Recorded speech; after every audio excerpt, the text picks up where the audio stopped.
believers, and welcome to the Liberty Mike podcast, broadcasting from an undisclosed location in the heart of Dixie. I am Michael, and I am here with Liberty Larry. How's it going? I'm doing all right. How are you? Pretty good. All right. Better now than I was, but still not great. Yeah. Gary was on death's door a week ago. It was pretty bad.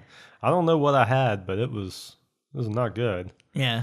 Because you didn't test for anything. You didn't go to a doctor. You didn't take any treatment. Yeah. I didn't do any You of kept those going to things. work, probably. Not for all of it, but for some of it, yeah. Yeah. Only some. There was a few days there I couldn't have went to work if I had wanted to. Yeah. Like physically, there's just no way. And I don't normally allow that to happen. Normally, even if I'm sick, I can kind of power through, you know. But that wasn't happening this time. Yeah. So. Yeah, your wife told me that you slept for like 3 days. Like straight. Yeah. Like literally got up to pee and drink water. That was it. So. Well, I have an ear infection, and then because I was going to record anyway. Yeah. But I have an ear infection, so I can't hear myself. Oh yeah. Which makes it difficult, especially when there's not somebody else in the room. Yeah. And then I got an antibiotic, and I had an allergic reaction to it. So I wasn't in shape to record either. We all got health issues. Bunch of Yeah. old men over here. Yeah. Well, the really bad thing, like I have a bunch of antibiotic allergies. Yeah. It's starting to appear, and this is one of the last couple that I could take. Yeah. I think there's like 6 classes of antibiotics, and I'm allergic to 4 of them or something like that. Well, that's not good, man. I know. I'm going to die from some simple infection because they can't give me anything to stop it. Well, I think at some point you just kind of suffer through the side effects Yeah. and just Well, have to I mean, deal with the... Yeah. Realistically, what happens if it ever gets to that point is that I'm in the hospital and they give me the antibiotic and whatever counters the reaction at the same time. right. Oh, man. That doesn't sound like fun. That's not a situation you want to find yourself in. Exactly. For one, that sounds expensive. Yeah. Yeah. And for 2, it sounds unpleasant. You know, all right. So I canceled my dental insurance today. Really? Yeah. Is that a good idea? Yeah. You're just going to forego dental health now? No. It cost me less to just pay cash for Really? my cleanings every year. I calculated it out. It Yeah. cost me, so I pay for the insurance, and I still have to pay out of pocket because they don't cover the whole cost Cleaning. of the cleaning. Yeah. Because my dentist is out of their network, because there is no in-network dentist around here anymore because everybody hates them. Oh, really? Who are you using? United Healthcare. Okay. That's what my business offers. So Yeah. that's what I was using. So I calculated it out that between the premiums and the out-of-pocket costs for the cleaning, I'm paying $581 a year. Yeah. But if I just pay for the cleanings out of pocket without any insurance, like if I just pay cash for the cleanings, Yeah. that's only $340 a year. Nice. And you're cutting out the middleman. Yeah. So I decided, to hell with that. Of course, then like something really serious will happen and whatever. But the only thing that my dentist was talking to me about today isn't covered by insurance anyway. So I Well, was there like, you go. Yeah. So I decided I would be better off taking that $250 a year, putting it in a little account in case I need a serious dental In case you intervention. have something come up, Yeah. a cavity or something. Yeah. So Ridiculous. Insurance is ridiculous. it's a racket, man. Yeah, it has gotten that way. So I didn't take any clips from the clips that everybody's seen. Oh yeah. Oh, Of from the the Oval Office the Oval kerfuffle. Office. Yeah. Actually, though, we'll talk about that first. I know everybody's already had to say, said what they have to say about Zelensky and Vance and Trump's little interaction. Yeah. What I haven't seen a lot of people talk about is actually, that was only right at the end. I was going to say they had went for 45 minutes, I think, before they got to that part. Yeah, the part that may be everybody's right. seen. I think it was was a roughly while. 40 minutes. Maybe. I mean, 40 maybe. I don't know the exact, but they had been going for a while before they got to the end where everybody watched. Yeah, and up until then, so like I've heard some people say, well, this was the Trump administration's plan all along. I don't think so, because he was actually like pretty gracious. Like Trump was pretty gracious up until that point. Well, you say that. I don't know, though. I mean, there was the smart aleck I said that wrong. Smart aleck comment about him dressing up or whatever. Yeah. But then he defended him also when the reporter asked about it. Yeah, he did. And so I think. I mean, I do think it was just, I don't know. I bet it got under his skin a little bit, because I'm sure that's it got the kind of under thing that Trump would notice and think was something important. Yeah. Well, and it's true, but I also think that it's just Trump trying to get an upper hand, knock somebody off their game, before the negotiation. With the underhanded little, I mean, I felt like that's what it was after I watched it. I was like, all right, he's just trying to loosen this guy up for a negotiation. Yeah, I thought that was funny. Oh, I thought it was hilarious. Well, what was really sad was when I watched it, I was like, he's not all dressed up. He's in his pajamas. And then it hit me. I was like, oh, that's the joke. Okay. Yeah. I'm not always the sharpest. Yeah. Like when you see those girls run into the store in their flannel pajamas. Yeah. Like, how can I put some clothes on? Right. They're real clothes. Like I'm wearing those kind of things right now because I'm in my house. But before I walk out the door, I put real pants on. Yeah. Every time. I see people. Except maybe to take the trash to the road or something, but. All the time in their pajamas. Yeah. Like it's a thing. They are comfortable. I mean, I get that, but. Yeah, I could never be comfortable walking around in public. I don't know. I know. That's weird. Anyway. Yeah. Anyway.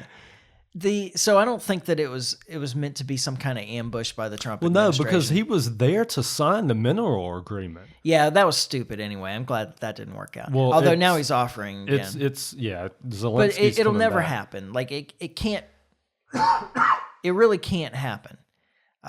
If Trump's serious about bringing an end to the war, if he thinks that he's going to stay Russia's hands by putting a bunch of Americans with pickaxes in Ukraine, it's not going to do it. Yeah. I think I just think it's funny that's like the picture in my head is a bunch of Americans with pickaxes. That ain't going to be how they mine for that stuff, Mike. But okay. I know. But the picture in my head was just funny with a bunch of Americans working on the railroad. Like dwarves. Yeah,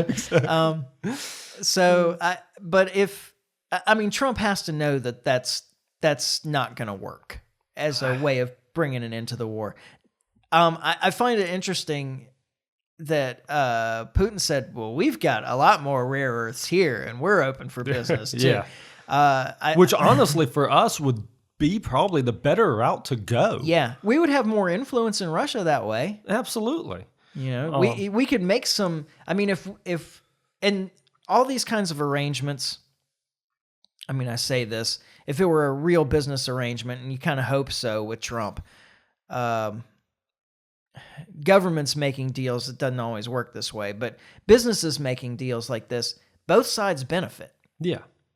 And so you would think if there was an arrangement for extraction of rare earth metals in Russia where both nations were benefiting, that it would give us the U.S. government a little sway over the Russian government. Yeah. And vice versa to some degree, but yeah. Well, my understanding is we need these minerals. Like, there's a reason that Trump is after this. Like, it's all a competition with China thing. Yeah. But apparently China has like the most of whatever it is we're looking for. Well, but that's the other thing, is that it would be a way to bring Russia more into the American sphere than the Chinese sphere. Yeah. As well. And Russia's done this before after the fall of the Soviet Union to develop their gas and oil resources.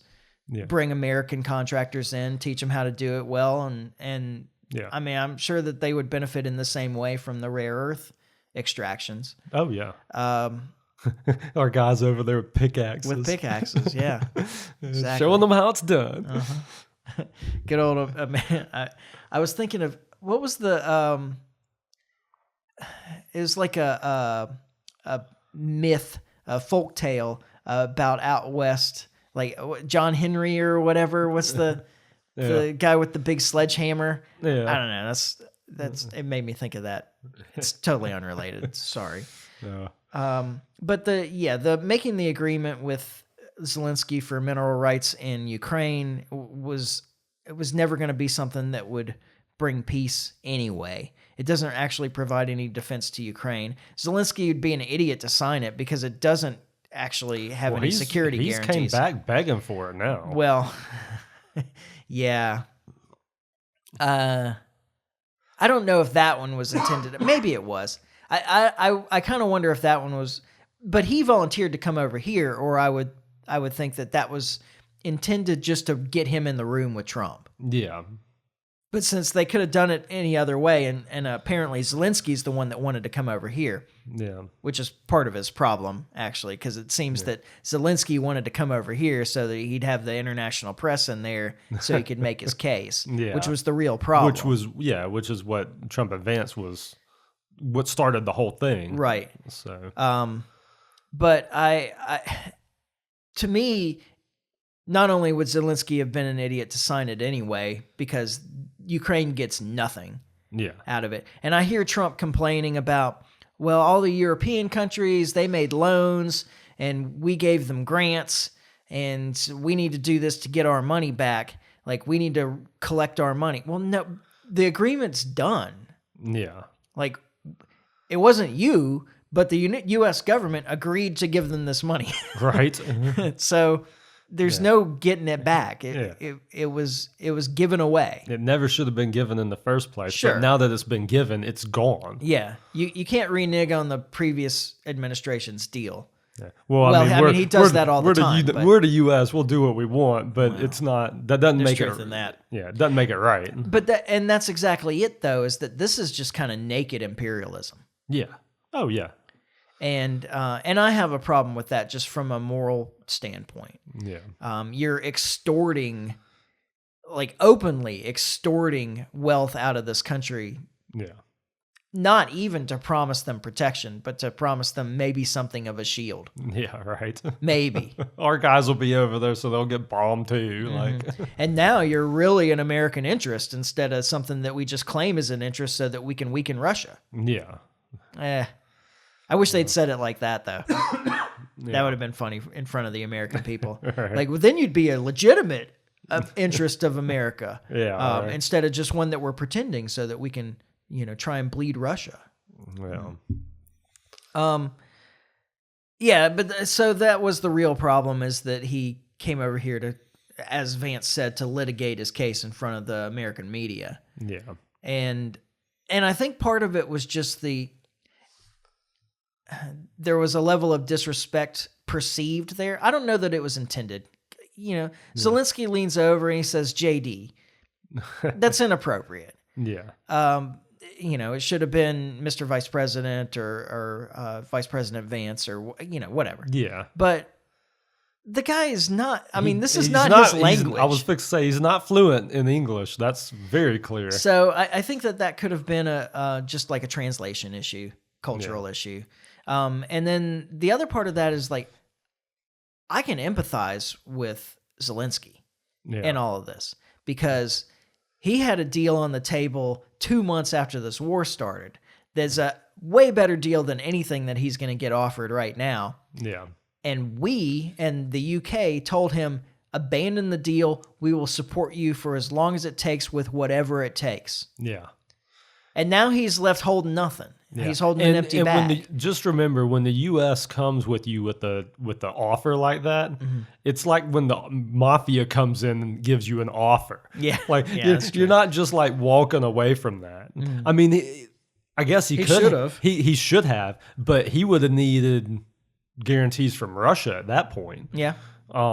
I mean, that would have had to have been the tack that he took. Like, I'm walking away from the U.S. and I'm coming to you, Daddy Russia. Like, I mean, that's... Well, that might have been. It may would have been a better play in the long run, but who knew that things were going to play out the way they did. I mean, you still had a couple of more years of Biden for sure. Yeah. And then you don't know which the direction the U.S. is going to go in after that. Yeah. And you probably don't assume, as a first-time politician like him, that a different administration could mean that any deals are completely drastically different. Completely voided. Yeah. And so I understand Zelensky's frustration, and I know that at least in some quarters of Europe, and particularly at home in Ukraine, they were proud of the way that he acted in there, that he was like standing up for them, standing up against the president for them. Yeah. I know that there are plenty of people that feel like that, and I get it. And I get his frustration with this whole thing. Like, hey, I was made some promises before. Now you're telling me it's my own problem. Yeah. And like, what the hell, man? Right. So I get that too, and I don't really hold it against him, but it was a mistake. Except for the fact that the war, like, Trump is right. Like, this war has to end. And it's only ended in one direction at this point. It's not like Ukraine's coming back to win this thing. Yeah. Well, in that initial exchange with Vance, he says, what kind of negotiation are you talking about? And Vance says the kind of negotiation that's going to end the destruction of your country. Yeah. And he says, but you can't make a deal with Putin. He's gone back on all these deals, and he refers specifically to a deal in 2019 about a prisoner exchange and a ceasefire in the Donbass region. That was probably a bad choice of him to use as an example, because that's part of the Minsk II negotiations. The Russians actually did do the prisoner exchange. Yeah. It has played out, and the major parties involved have said that Minsk II was always meant to just buy time. They had no intention of honoring that deal. That deal that he's claiming that Russia broke. Yeah. Didn't. Right. I mean, it was the Europeans and Ukraine that broke it. They never had any intention of following through with it. Yeah, it was all just buying time. Yeah, that was a bad choice of particular examples for him to give, I think. Yeah. But Vance is right, because in the end, what's your alternative? Yeah, you don't. Like, you're either going to negotiate or you're not. And if you're not going to negotiate, then it's going to end in the destruction of your country. Yeah. Well, and because I know that the argument Zelensky's making is that a ceasefire can't be trusted by the Russians. And while that's fair, anything's better than nothing at this point. Yeah. Like, I mean, Ukraine is just wasting away as far as people and destruction. Yeah, they can't win. Do you remember a couple of years ago when they were telling us, when the American media and the American government were telling us, and the European media and the European governments for that matter, were telling us that time is on Ukraine's side? Yeah, right. Like, I have to wonder how they could believe that. I mean, we were sitting on this podcast saying that, no, it's not. Yeah, exactly. And okay, so my military expertise comes from many hours playing the Total War games. Okay.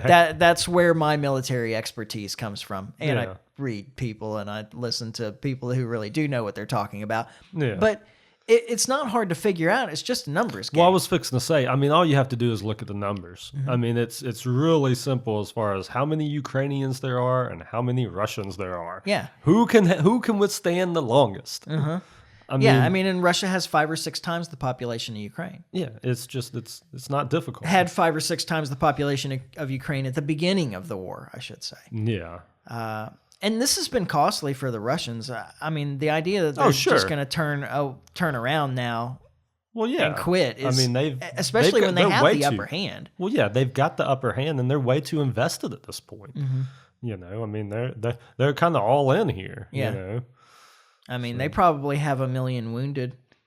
Oh, I'm sure. In this. Yeah, I mean, the same way as that we suffer from, you know, Iraq and Afghanistan and all these, like our population has suffered due to that. Yeah. Russia's going to experience the same thing from this. I mean, this is going to impact their culture for years. Yeah. And their population, you know. So, yeah. I mean, but not nearly to the level that Ukraine.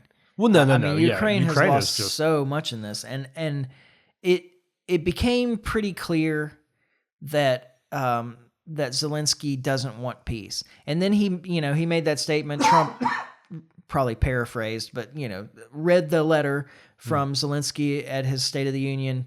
Yeah. Was it a State of the Union, or it was just So a joint address it's to not Congress, right? It's a joint address of Congress. Yeah, Yeah. he hasn't been in office long enough for That's it to what I be thought. considered a State of the Union. I kept hearing people say State of the Union. and I was Everybody like, that keeps doesn't calling seem it that, but but by technically, no, it's just a joint session. right. Okay. He read that letter from Zelensky saying that, nobody wants peace more, but Zelensky's made further comments since then, and it's really clear that what Zelensky means is that we want peace on our terms after defeating Russia on the battlefield or something, and that's just never going to happen. Yeah. It can't happen. They don't have the manpower, they don't have the skill, they may have the heart, but that's it, and it's not enough. In real life, outside of the movies, it's not enough. Yeah, you say have the heart, but I mean, this past week I've seen video after video shared of the Ukrainian military snatching men off the street to conscript them. Like that's a thing that's going on there right now. So that guy on the street didn't want to go fight that war. Yeah. So then, after this kerfuffle in the Oval Office, Zelensky goes to Europe and meets with Keir Starmer in the UK, and the UK pronounces its complete and total support of Ukraine. What do you say? Planes in the air and boots on the ground and whatever. Okay. Whatever they need. Yeah. Now, like a couple of sentences later, if you keep listening to his Starmer's speech, he does throw a qualifier in there. As long as the U.S. stays involved. Oh, really? Yeah. I didn't know did that. You not hear no, that? I did not okay. hear that. That's news to me. No, a couple of sentences later in that speech, he qualifies that. So they're not willing to go it alone then? No, absolutely. The UK has like a 20,000 man military that they could put on the ground in Ukraine. Russia's military at this point is something like 3 million. Yeah. Right. Like the Brits may be good, and I think that's debatable. But even so, that 20,000 guys, that's not going to matter. Not enough. Yeah. Not going to matter. No, I did not realize that they had qualified it that way. Yeah. They're not willing to do it alone. They can't. They can't afford it. They don't have the production capabilities. They don't have the money. Well, I knew they don't have the men. I knew they couldn't afford it, and I knew that what they could offer is nothing compared to what we can offer. That I knew, but I didn't realize that if we had pulled out, that they were just like, screw this too. Yeah. Well, and that was after we had already dropped funding, I think. Yeah. Or frozen aid. Yeah. It would have been close to the same time, so maybe not. Yeah. But I mean, he'd seen what had happened in the Oval Office already. Well, yeah. Like he had to know that the U.S. was not really interested in staying involved at that point. So it seems silly that he would get out there and make these pronouncements. Yeah. I don't know. I think really just Ukraine just doesn't have a chance, and I mean, the Trump EU, said it even best, if they don't have the cards. Yeah, EU, even if they committed to this, I don't think that they can make enough of a difference. And part of the reason is that, yeah, it's easy for those leaders to stand up and say that. And they may have a lot of population that really wants Ukraine to maintain its independence and its sovereignty and all that stuff, and like freedom for Ukraine, and Russia's terrible invading them and all that stuff. But when you start saying, all right, so how many of you are willing to send your sons or your brothers or whatever to go fight in Ukraine for this? Or even your treasure. You're going to find a lot fewer people interested, I think. Even your treasure. I mean, you think that they're going to accept higher taxes to go support Ukraine? Like even taking away them not putting boots on the ground, just going to give military support. Like that's all those things cost money, Yeah. So I don't see them, and that was something that I think Clint Russell had posted here in the U.S. Like, hey, all you people that want to support Ukraine, nobody's stopping you. Yeah, you can pick up and go. Or you can pick up and go, or you can send them a check. Like I say, but nobody's willing to do that. Well, so with all that in mind, I kind of want to expound on my comment from a couple of weeks ago about the U.S. pulling out of Europe and the results of that. Yeah. So let's assume that Trump decides to wash his hands of the whole thing. U.S. pulls its military out of Europe. U.S. pulls out of NATO, which would be awesome, by the way. Yeah. But wouldn't hold my breath, but yeah. Well, yeah. I mean, it is. If there's ever a chance for something like that to happen, I feel like we're at that moment now. Well, so there wasn't a lot of interest in that joint session with Congress in what he said about foreign policy. Like, I don't know, it was barely newsworthy. Yeah. But isn't that in itself an improvement on our foreign policy? Yeah. I thought, man, all right, well, he didn't say much there. He didn't say much there. That's actually pretty good. Yeah. All right. But okay, so the U.S. pulls out of NATO, pulls its military out of Europe. Then maybe Germany's like, okay, well, I mean, Russia's got a 3 million man army. They've been here before. Yeah. So we need to just prepare. Even if we're not really concerned that Russia's going to keep moving, we need to prepare just in case. We need to be able to defend ourselves. So Germany builds up its military force, invests more resources, makes tanks and planes and armaments, and brings more people into their military. Yeah.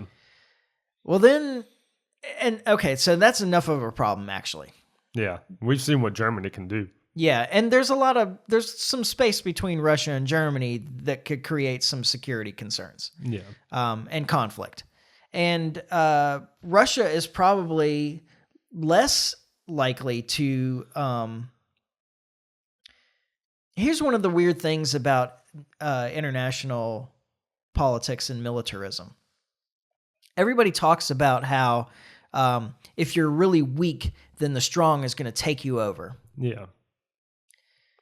But no, that's from interpersonal conflicts. Like, if there are two guys standing there and there's a disagreement between them, then if one is much stronger than the other, clearly, then it's probably violence that's going to solve the conflict. Yeah.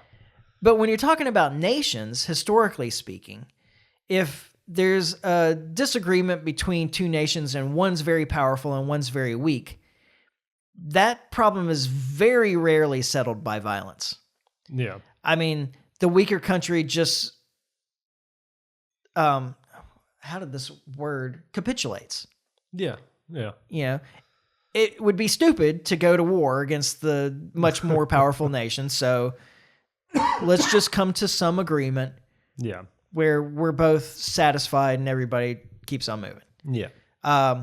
Conflicts between nations are more likely if they are closer in power. Yeah, because neither's willing to back down. Right. Yeah. So as Germany builds up in this scenario to prepare to defend itself against Russia if necessary, they start looking like more of a threat to Russia. Yeah. Yeah. And then, of course, as Germany builds up its military, France and the UK are like, man, we remember last time Germany built up its military. Right.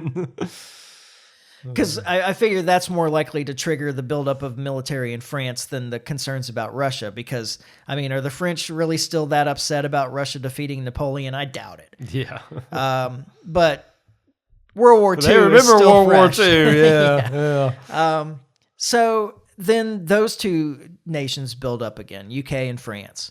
And so now you have three powerful Western Europe nations that are rivals with each other militarily and have space between them where conflict can arise. Yeah. And I'm not saying that it ends in violence every time, but it's a lot more likely than right now, because right now the U.S. military is the most powerful military in Europe. Yeah. And That's part of our empire. We don't want any of them to be in charge. Yeah. But if we're not there, then all of them want to be in charge. Yeah. No, that's for sure. So, and I don't I don't mean that as an argument as to why we should stay in Europe, by the way. That's their problem. Yeah. But it is a scenario to consider. Yeah. I think it's still better for us to just get out. Well, I think so too, but it does make you kind of wonder, can we really trust to leave them to their own devices over there? I mean, they end up starting World War III over there. We're going to end up in the middle of it anyway. Well, the upside of that is not of World War III, obviously, but the upside of them conflict between those nations is that there's at least not a lot of nukes except for Russia. Yeah. But France and the UK don't have very many, and Germany I don't think has any. I was going to say, there's no way we let Germany have nukes. Yeah. After World War II, I thought we cut that off. So, I mean, they might do a lot of damage in Europe, but I don't even think they'd be able to destroy Europe as long as Russia didn't launch any nukes. Yeah. I don't know. I mean, Russia's done a pretty good job of destroying Ukraine. Yes, but this is a war that went on much longer than it should have. Yeah. Well, this is a war that should have ended 2 years ago. Yeah. Yeah, because you're right. Because if we hadn't have stepped in, it would have been over pretty quick. 3 years ago, almost. Yeah. I mean, when was it that Boris Johnson went over there? It was roughly April of 2022. It was about 2 months after the war started. Yeah. I mean, this war would have been over then had we not stepped in. Yeah. And honestly, I kind of want to correct the record on that. We keep talking about this war beginning in February 22 when Russia invaded Ukraine. But this war really started in 2014. Well, yeah. There has been fighting in the Donbass in Ukraine. That whole time. Yeah, since the overthrow of the government in 2014. Yeah. So it really started a long time ago. This didn't start with Putin's invasion. Yeah. This started with a U.S.-sponsored coup. It was more of an Ukraine. escalation. Yeah. Yeah. Yeah. And, about the mineral rights thing, I also am a little concerned. I worry Trump. All right, so Trump, the businessman, I'm afraid sometimes when he goes in and he wants to make these kind of deals and he wants to treat the U.S. government like a business. And in some ways, I think that that's good. But at the same time, the U.S. government isn't a business because it doesn't have to entice investors. It can coerce investors. Yeah. And I worry about Trump when he comes to the realization that he has no risk in this business. This is a business completely without risk because profit and loss doesn't matter. He doesn't have to seek investors. He can just extract money from the public for whatever his business plans are with the U.S. government. Yeah. That worries me a little bit. Yeah. And especially when he's making comments like in that joint session about Greenland, we'll do what we have to do. We'll talk to the right people, and we'll get it one way or another. Oh man, okay. Here we go. Well, it worries you in a lot of sections because the same thing with Gaza. Mm-hmm. The whole, just like you're saying, there's no real risk. We just go take Gaza, Yeah. I mean, and but there is a real risk because, all right, so this is upsetting a lot of things in the Middle East. I know that he keeps touting the Abraham Accords, but that was never, that was an illusion that they were going to be able to fix the problems in the Middle East without addressing the Palestinian situation. The idea that you could just bribe off all the other Arab nations to forget about the Palestinians was kind of foolish to begin with. They made some steps. Hadn't we already done that? I mean, isn't that what got us here? Not really. I would say no. Okay. I don't think. I mean, maybe if. Well, yes. I mean, the attempt to bribe them off is what got us here, in the sense that the Palestinians felt like they needed to remind everybody that they're still there. Yeah. As far as the October attack. Yeah. Yeah. So actually, that probably wouldn't have happened if there hadn't been the agreements with the Abraham Accords. Oh, really? Yeah. I mean, an argument could be made. Who knows, really? Yeah. I mean, they're still being oppressed by the Israelis, whether the Abraham Accords are there or not. Yeah. But without the Abraham Accords, they probably feel like they have more support from surrounding nations. Yeah. Don't feel isolated in the same way. It's like, putting the cat in the corner. Yeah. Yeah. At some point, it fights back. Like if you give it nowhere else to run. Yeah. It has no choice. Yeah. But that said, the Arab League and the Organization of Islamic Countries or something like that. I think it's OIC, so I think it's Organization of Islamic Countries. Two big international groups over there have both said that they want to normalize relations with Israel on the condition that Israel draws back to the 1967 borders and creates a Palestinian state, or permits a Palestinian state is probably more accurate. Yeah. That seems like a good deal. Yeah. I mean, it seems that way. Instead of constant chaos and conflict. But Israel doesn't want Israel won't allow that agreement, and the U.S. goes along with it, and I'm not sure why. Yeah. I mean, I think a lot of it's about funding, lobby funding of campaigns. Say, there's a lot of money floating around But the other part of that is that as long as there's constant chaos and conflict, there's a lot of money going into and being lobbied by the military-industrial complex, the military contractors. Absolutely. Well, I mean, it all goes back to the money, and a lot of money changing hands to kind of keep the status quo. Yeah. I mean, there's some cultural stuff in there as well. The Israelis are more European. I mean, Christians identify more with Jews than they do with Muslims. I mean, part of that took years and years of propaganda, but still. It's where we're at. Yeah. So, and in the meantime, all the people that say that, Israel's just trying to defend itself. Israel is not an expansionist nation like I keep claiming. Yeah. I mean, I keep claiming that they are an expansionist nation. The people that are arguing against that seem to be ignoring the fact that right now, like at this moment, Israel has captured and is occupying additional territory in Syria and Lebanon beyond the Golan Heights and the West Bank that they already had captured and have been occupying for 50 years, more than 50 years. They've now captured and are occupying additional territories in Lebanon and Syria. And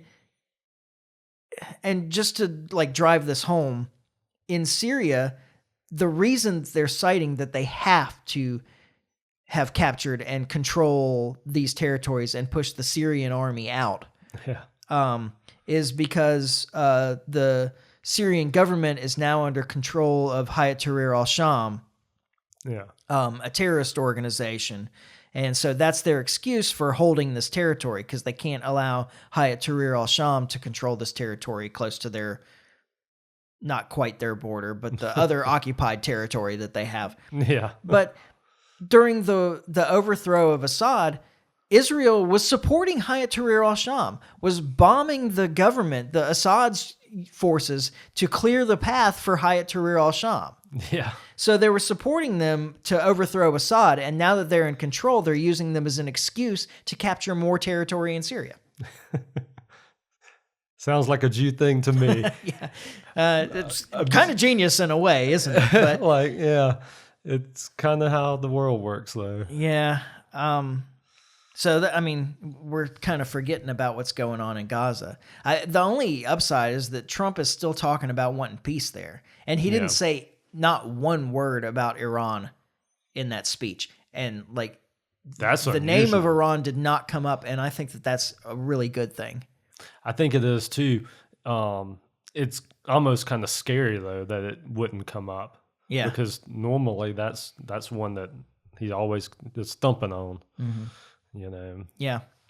Because that's the next war. Yeah. Well, I hope he's waking up some from that. Now, he didn't talk about China very much either, but I don't actually like. I'm trying to remember if he said anything about China. I mean, I know he talked about the tariffs some. Yeah, he talked about tariffs. We can talk about that real quick too. There was I had a couple of other economic things that I wanted to talk about. I don't think we're going to have time, and they're not. I mean, they're kind of evergreen. We can talk about them anytime. So we may just push that off to the next podcast. I still want to talk about the Postal Service privatization. Yeah. But we can talk about the tariffs and the trade deficit stuff. Oh, yeah. Because this is something where there's just like a complete misunderstanding of economics. Yeah. Like this is really basic economic stuff. Tariffs only raise prices for your consumers. Yeah, by definition. I mean, it's an artificial. I mean, it's a tax. Yeah, is what it is. And it goes back to the same thing that people always seem to misunderstand about taxes. Is taxes are always paid by the consumer. Yes, people have this like, well, the corporation will just absorb it. We'll tax the corporation and they'll just absorb it, and that's not how it works. The corporation passes that tax on to the consumer. Yeah, it becomes an input price. Yeah, exactly. Just another input cost that they add to the price in the end. Reminds me of when I went to buy a car with my dad one time, and he's going through the paperwork, and they had put like a $400 docking fee on there. And my dad is ranting and raving about we're not buying air. We didn't come here to buy air today. Yeah. And that's because the car was on the lot when we got there. It's not like they had to go get it. Yeah. But it's the same type thing with tariffs. Tariffs are the same thing. You're buying air. It's you know. I mean, there are special interest groups in the U.S. that can benefit from it. Yeah. It raises prices of foreign goods, so now maybe domestic goods are more competitive. Yeah. But that's not how you rebuild business in this country. It's not by creating more restrictions and more taxes. The way to rebuild business in this country is to relax regulations, get rid of taxes, make it a good place for business to be. Yeah, exactly. And because that's the other end of that. That's the reason these countries go overseas anyway, is because labor cost and whatnot is just cheaper there. Yeah, and they don't have to provide everybody health insurance because the government says so. It can just be a perk like it used to be. Yeah, exactly. And the truth is that in those situations where there's fewer costs on employing, then employment goes up. And as employment goes up and businesses start looking for people instead of people looking for jobs, then businesses start offering more and more to people to get them. Exactly. And to good people to keep them. Yeah. Like you want to make the environment more favorable to the employee. You don't do it by regulations. You do it by backing off of regulations. In fact, I want to play one clip from the last... Oh gosh, what's it called? The Consumer Fraud Protection Agency. Okay.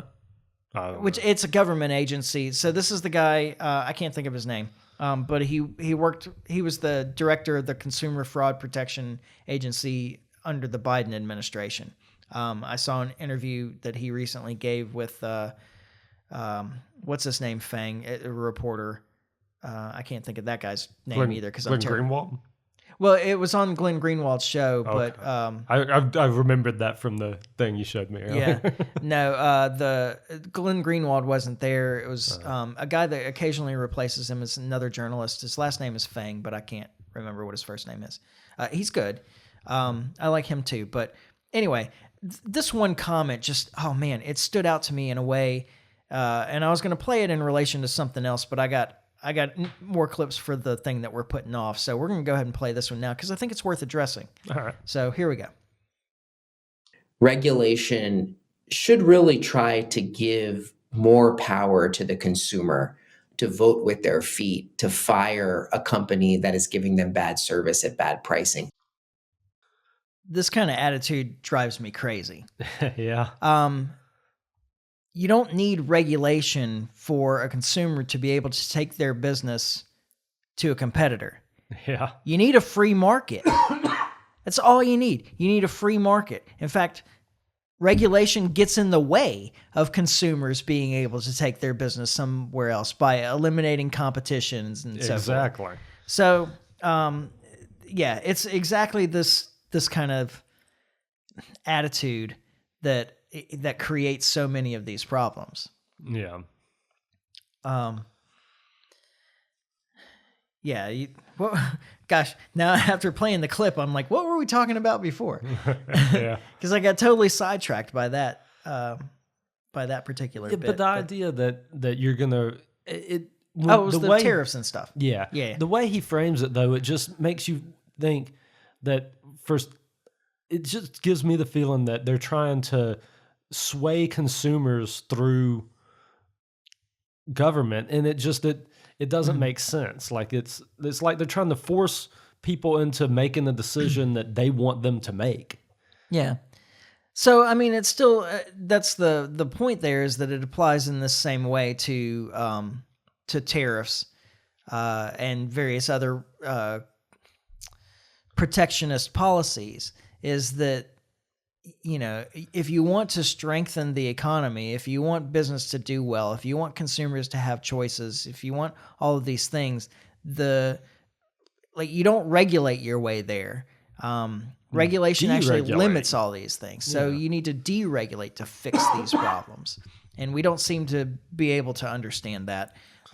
In Trump's defense, they did do a lot of deregulation in his first term. I'm sure there's more of it coming in this one. Yeah. But he wants to try to do both. I mean, he does the deregulation thing, but he also tries to use the tariffs to force companies back into this country. Yeah. And I mean, it does seem to be working on some level. I mean, there's some car plants coming. There's some things coming that I don't think we would have got without the tariffs. But I don't think that when it comes to using tariffs to do that type of thing, that the good outweighs the bad. Yeah. Well, and this is where I see potentially the tariffs being beneficial, but not in the sense of that the tariffs are beneficial, but the policy becomes beneficial. Yeah.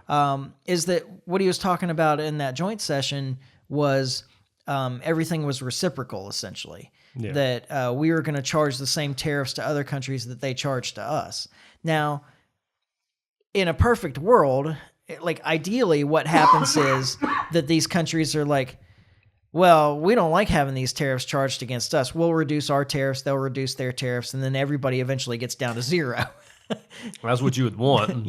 But that's probably not what's going to happen, because just like any other kind of war, just like kinetic war, the answer is to escalate and escalate and escalate. Yeah. And somebody years ago I heard talking about trade wars essentially are like governments standing in a room facing each other and saying, well, I'm going to kill 5% of my population. And that guy say, oh, if you're going to kill 5% of your population, then we'll kill 10% of our population. Exactly. And up and up and up. Yeah. Because that's realistically, that's how trade wars function, is that they put the poor in deeper debt or out of the system entirely because it just raises prices for everybody. Yeah. It's just a price raising scheme. Yeah.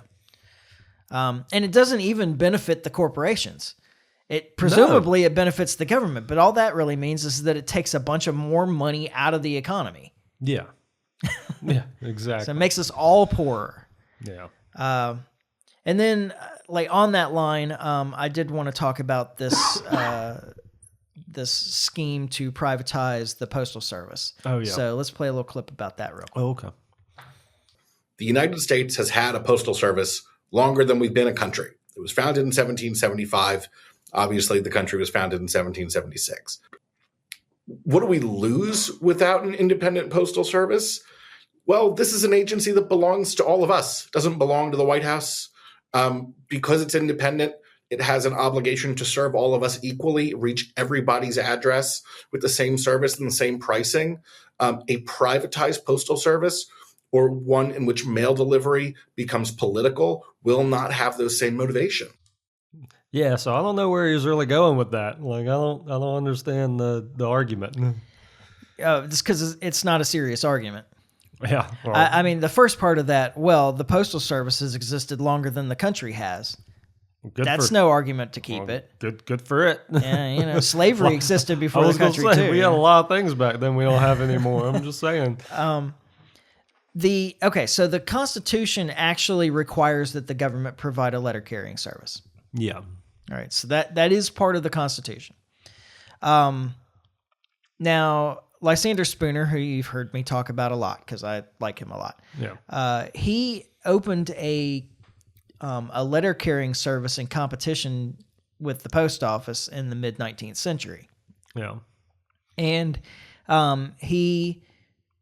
his business, because it was a private business and was restricted by profit and loss, functioned more efficiently and more inexpensively than the postal service, than the U.S. Postal Service. Yeah. So the federal government took him to court.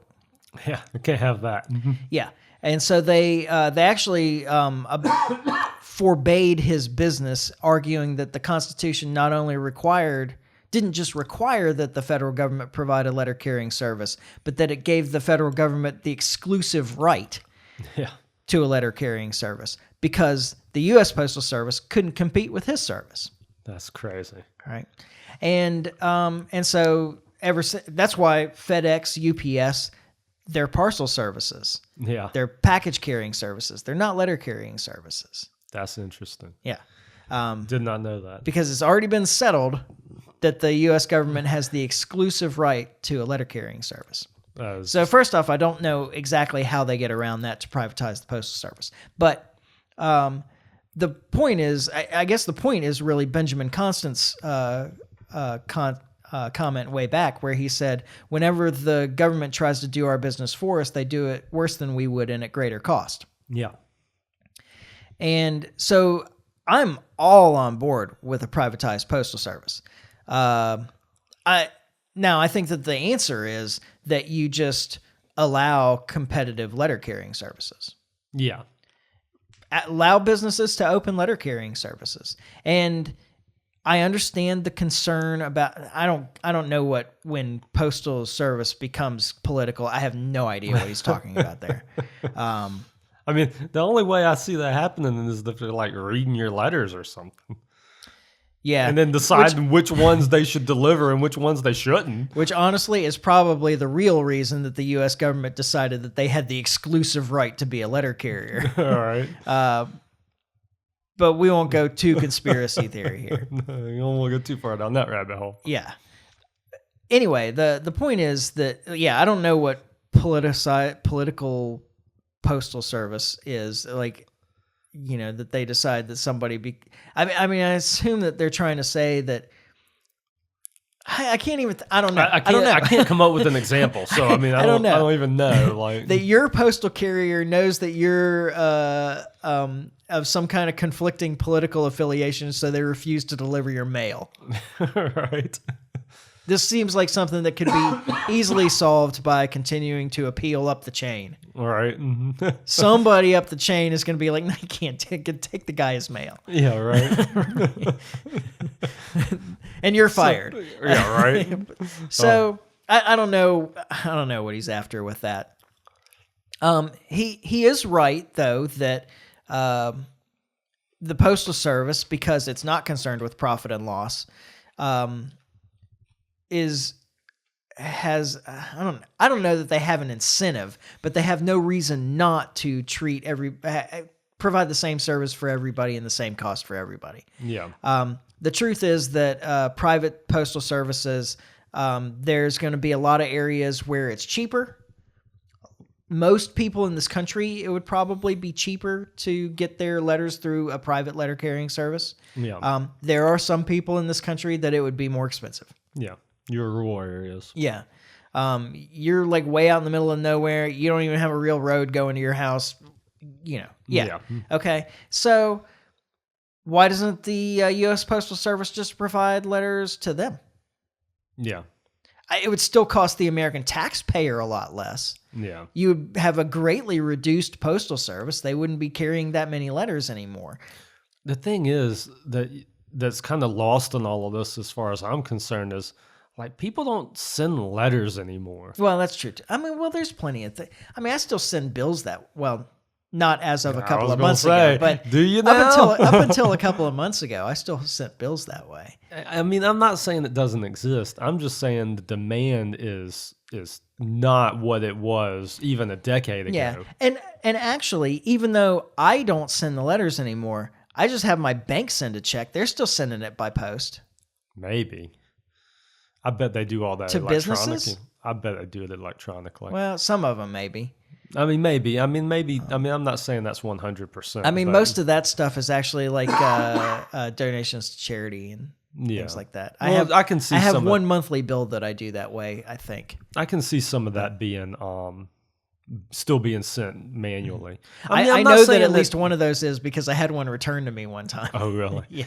Well, that I didn't send, that the bank sent, that the but bank it had sent. came back to me I got you. undeliverable. All And I'm then I called saying them and I was is, like, what the hell, man? like it's not like the demand is part of the reason that the postal service is struggling is because the demand just isn't there. Yeah. I mean, most of what they're doing is packages anyway. Like if it went for Amazon, Oh yeah, if it wasn't for Amazon, postal service would probably be way under. exactly.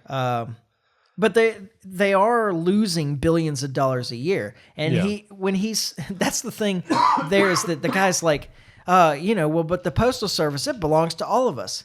Yeah, and we're all losing money. We're all losing on this deal. Yeah, so I don't want a business that's losing money just so that I can claim it as mine. That seems ridiculous. Yeah, especially if I can't write off the losses. Right.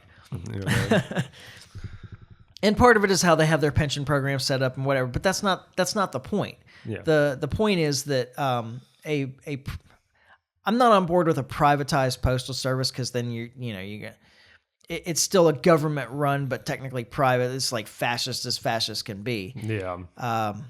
Or public-private partnership, that's worked out really well. But if you just opened it up, if you said, okay, we've decided that the court misruled, or we just write a new regulation. We say, all right, the court had it right, because we can't admit that the court had anything wrong ever. Yeah. And we say, no, but we're going to add an addendum that there can be private competition to the U.S. Postal Service. There can be private letter carriers. Yeah. And just open it up to competition. Businesses will come in there.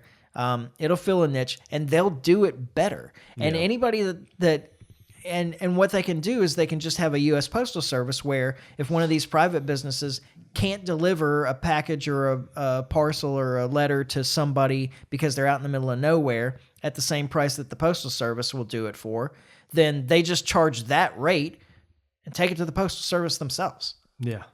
There you go. I mean, that's easy enough, right? Like, Yeah. okay, well, we can charge you this rate for us to take the package to the person that you want it to go to. Or we can charge you the Postal Service rate and we'll deliver it to the Postal Service. We'll just give it to the Postal Service. Yeah. You know? For it to never get there. Yeah, right. Well, that's the other thing. I mean, I know that there are some packages and letters that I would still pay the extra so that I had more confidence that it would get there, or at least had the ability to hold somebody accountable for it not getting there. Because you can't do that with the Postal Service. Oh, no. I mean, the number of times at my business that we get the U.S. Postal Service packages with pieces of our mail in it and say, well, sorry for the inconvenience. There was a problem. Yeah, where's the rest of it? And Yeah. and what can we do about it? Nothing. We can't do anything about it. It's just a lost piece of mail. Yep. It's just gone. So, I mean, I had a friend in New Orleans that I sent 4 letters to, and she didn't get any of them. Yeah. Right. So she says. Yeah. That's your postal service. But I believe her. Yeah.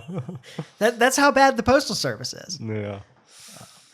And some are worse than others. Like, I really try not to use our local post office. I'd rather use the one across the bay, the hub across the bay. It's more likely to get handled correctly. At least it's starting from a plant. Yeah. We're step up where we're starting from. Yeah. Anyway, I think it's absurd the idea that only government can do this thing is ridiculous. That's been proven wrong about really everything. Yeah. And the truth is if history is any guide, if Lysander Spooner was able to build a letter carrying service in the mid 19th century that could outcompete the Postal Service, then I am certain that there are businessmen now that can do it too. Yeah, I agree. And so let them do it. Yeah. You don't have to get rid of the Postal Service. I don't want you to privatize the Postal Service. Just allow private services to provide that same service, private companies to provide the same service. That fixes all of these problems. Yep. And then, and you're always talking about consumer choice. Yeah. Here's one. Yeah. There you go. Give us another choice, Yeah. or at least allow the possibility, Yeah. the choice to have a choice. Choice for a choice. So, we'll push off the rest of this for some other time because we're at an hour and I'm tired of talking. Man, my throat hurts. Mine too. So, we'll wrap up there. Sorry about last week, everyone. Yeah. Hopefully the plague won't strike again. Yeah. I didn't have the plague. Knock on wood. Yeah. My biggest problem actually was the allergic reaction to the antibiotic. Yeah. That's what really put me down. Yeah. So hopefully that won't happen again. I'm not taking that. Just one more side note before we go, because I thought this was so ridiculous. It's like on par. When you watch the commercials for, when you watch drug ads on television, Yeah. constantly, Yeah. how at the end of it they say, "Do not take this medication if you're allergic to it or any of the ingredients." And you're like, do you really have to tell people that? Well, so I called my doctor and said, "Hey, I had an allergic reaction to this medication. Can you write me a new one?" And actually what they ended up saying is, you know what? Just, it's an ear infection. Like, it would be nice if you could take an oral antibiotic, but just stick with the drops and we'll see if that works. And we're not going to try and write you a prescription for another oral antibiotic right now. Don't take that one anymore. It's like, of course not. Yeah. Right. Do you really think that you had to tell me that? Like, after I had the reaction, Well, because I haven't opened that bottle since. Because they assume there are plenty of people out there would be like, well, they told me I needed to take it, so Till down it was it all goes. gone. Yeah. I have to take it to the end. So Yeah. well, I may end up in the hospital on the way, but yeah, I guess those that's- people are out there. Well. They're not independent thinkers. talk about consumer protection. My microwave in there, it's got warnings in 3 languages, Yeah. and the Spanish one is like, this is an electrical device. Be careful with electrical devices. That's essentially Yeah. what it translates to. The French one is just a single phrase. It says, "Take care." Take care. That's the French warning on my microwave. The English one is like 3 paragraphs of, do not pour water in the machine. Do not stick metal objects in the machine. Do not, like, all of these things that you're like, oh, do people really need to be told this? And the answer is yes. And I think that the answer to that problem is when litigation comes in the U.S. for somebody doing something stupid, it should be able to be thrown out because they did something stupid. Like, hey, you can't hold the company liable for this. They didn't tell you specifically, but you really should know better. But you should know better. Common sense should tell you. Yeah. It shouldn't have to be listed on the package not to pour water down it. Yeah, in the microwave. In the microwave, yeah. Stick metal objects in the microwave. And they mean by that not putting metal objects in the microwave, but like sticking them into the back of the machine In the or back whatever. of the, yeah, exactly. Oh my God. Yeah. Anyway. All right. So unless the plague comes through again or World War III happens or, Yeah. whatever. Gary drops dead. I hope not. Yeah. I bet all of these things would be better for you if you got that tuberculosis handled. You think so? Yeah, that probably is a factor. Like, half the listeners of the show are now convinced that you have tuberculosis at this point, if they've been listening for any period of time. All right. So, but we plan to be back next week. In the meantime, you can follow us on Facebook. You can subscribe on iTunes, YouTube, Podbean. Probably hasn't been a lot of activity in any of those places the last 2 weeks with Liberty Larry not being awake the entire time. I was going to say, no, not a whole lot on the Facebook page. I can assure you of that. Yeah. And I don't log into any of that stuff except to post the podcast. So, Yeah. but you can always email me at michael@thelibertymike.com. Yeah. But you can find the podcast in all those other places. Like and share, comment, subscribe. All activity is good activity, pretty much. Thumbs down, those probably aren't great for us, but the algorithm's real sensitive. So if you listen and you enjoy it even just a little bit, like hit that thumbs up. Yeah. And I've never said that before. That's kind of fun. That Now I thumbs know up. why people do it on all their videos and stuff. Hit that like button. Yeah. The algorithm likes. There you go. And we want our stuff in front of other people. Lots of other people. We appreciate those of you that are there all the time, but we'd like some new blood. Yeah.